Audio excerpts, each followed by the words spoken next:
السلام علیکم ورحمۃ اللہ وبرکاتہ۔ بسم اللہ الرحمن الرحیم۔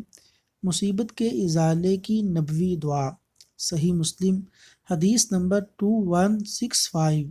ام المؤمنین حضرت ام سلمہ رضی اللہ عنہا فرماتی ہیں کہ میں نے رسول اللہ صلی اللہ علیہ وسلم کو یہ کہتے ہوئے سنا، کسی کو جب بھی کوئی مصیبت پہنچے تو یہ دعا پڑھے: انا للہ و انا الیہ راجعون، اللہم اجرنی فی مصیبتی واخلف لی خیرا منہا۔ ترجمہ: بے شک ہم اللہ کے لیے ہیں اور اسی کی طرف لوٹ جانا ہے۔ اے اللہ، مجھے مصیبت سے بچانا اور میرے لیے اس سے بہتر چیز مقدر کرنا۔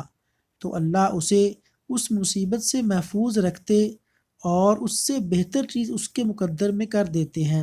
حضرت ام سلمہ رضی اللہ عنہا کہتی ہیں کہ جب میرے خاوند ابو سلمہ رضی اللہ عنہ فوت ہو گئے تو میں نے رسول اللہ صلی اللہ علیہ وسلم کے حکم کے مطابق یہی کیا، تو اللہ تعالیٰ نے ان سے بدرجہ بہتر خاوند میرے مقدر میں کر دیا، اور وہ خود رسول اللہ صلی اللہ علیہ وسلم تھے۔